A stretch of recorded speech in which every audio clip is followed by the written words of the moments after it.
که چېرته تاسو هم د نارمل انګلیش ویلو نه تنګ راغلي یاستئ، تاسو له هم نارمل انګلیش ویل مزه نه درکوي، خوند نه درکوي او تاسو غواړئ چې تاسو خپل انګلیش نور هم قوي کړئ، تاسو خپل انګلیش نور هم مضبوط کړئ، هغه هم د ایډوانس انګلیش په مدد سره، هغه هم د ایډوانس انګلیش په ترو، نو بیا دا نننۍ ویډیو هم دا ستاسو دپاره ده. ګرانو کتونکو نن په دې ویډیو کې به موږ نارمل انګلیش هم زده کوو او نن په دې ویډیو کې به موږ ایډوانس انګلیش هم زده کوو. د دې نه وړاندې د دې ویډیو د کتلو نه پس بیا ستاسو چوایس دی، ستاسو اختیار دی، که تاسو نارمل انګلیش استعمالوئ هم ټیک ده او که تاسو ایډوانس انګلیش استعمالوئ نو هم ټیک ده، خو صرف او صرف تاسو به دومره وکئ چې تاسو به د خپل ایډوانس انګلیش ویلو په ذریعه سره، د خپل ایډوانس انګلیش ویلو په مدد سره تاسو ډیر غټ خلک، د ډیر غټ نه مراد په انګلیش کې ډیر زیات ماهر خلک، ډیر زیات ایکسپرټ خلک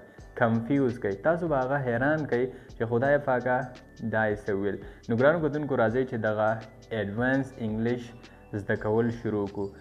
انګلیش کې مونږ یو سینټنس استعمالو، انګلیش کې مونږ یو جمله استعمالو، مونږ وایو I am happy.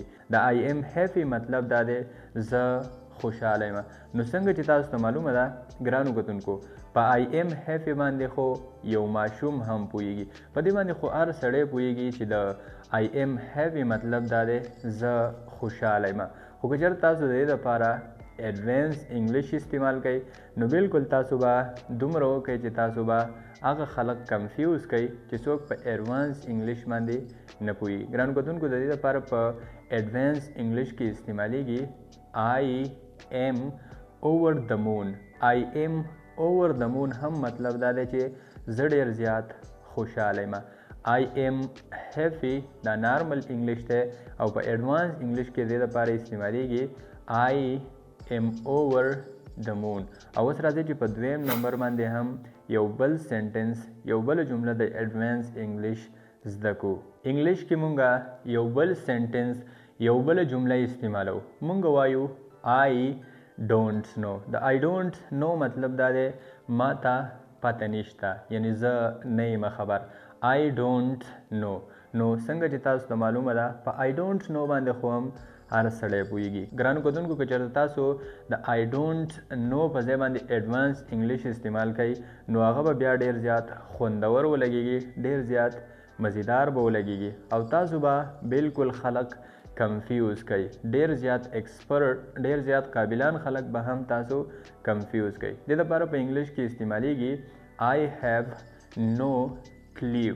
I have no clue مطلب دا دی چې ما ته پته نشته. نارمل انګلیش کې I don't know او په ایډوانس انګلیش کې I have no clue. I have no clue هم مطلب دا دی چې ما ته پته نشته. او اوس راځئ چې په دریم نمبر باندې یو بل سینټنس، یو بل جمله هم د ایډوانس انګلیش زده کړو چې د هغې په مدد سره ستاسو انګلیش نور هم ډیر زیات امپروف شي او تاسو د دې قابل شئ چې تاسو نارمل انګلیش ویل پرېږدئ او تاسو په ایډوانس انګلیش سره ځان عادت کړئ، په ایډوانس انګلیش کې خبرې کول شروع کړئ. نو ګرانو کتونکو په دریم نمبر باندې یو بل سینټنس، یو بل جمله مونږ استعمالو، مونږ وایو I am not interested. دا I am not interested مطلب دا دی چې زه دلچسپ نه یم، یعنی دا خبره کول، دا کار کول زه نه غواړم چې وشي، زه په دې کار کولو کې، په دې خبره کولو کې انټرسټ نه یم. دا خو نارمل انګلیش دی، په دې باندې هر څوک پوهیږي. خو که د دې لپاره تاسو ایډوانس انګلیش استعمال کوئ نو بیا به ډېر زیات مزیدار ولګیږي. ګرانو کتونکو د دې لپاره په ایډوانس انګلیش کې استعمالیږي It is not cup of my tea.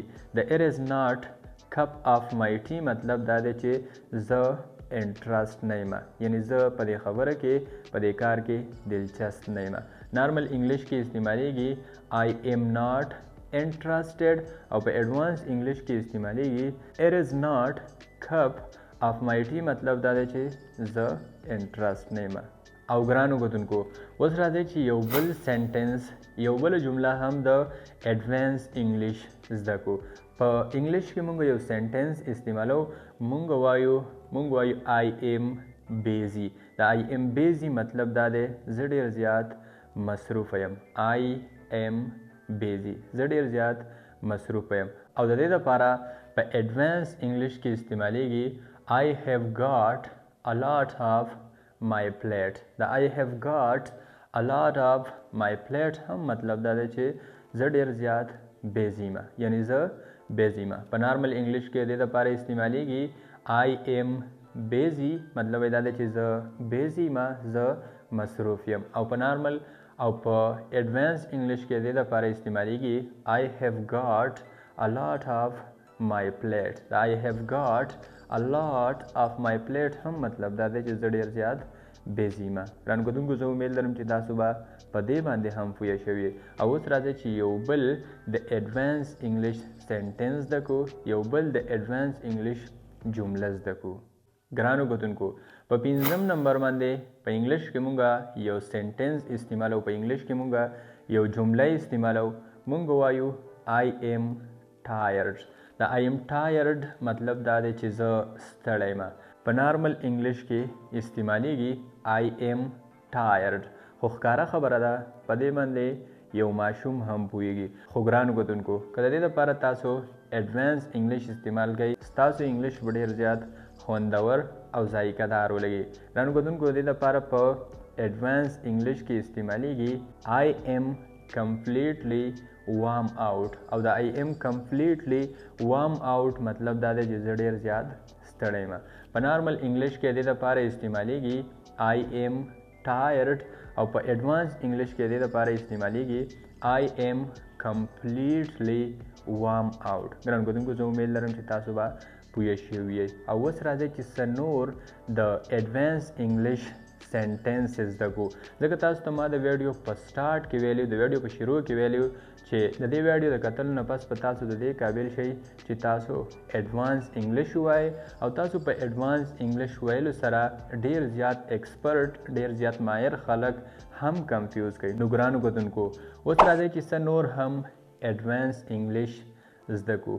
یو بله خبره، یو بله جمله، یو بل سینټنس مونږه په انګلیش کې استعمالو. مونږ وایو I am sad.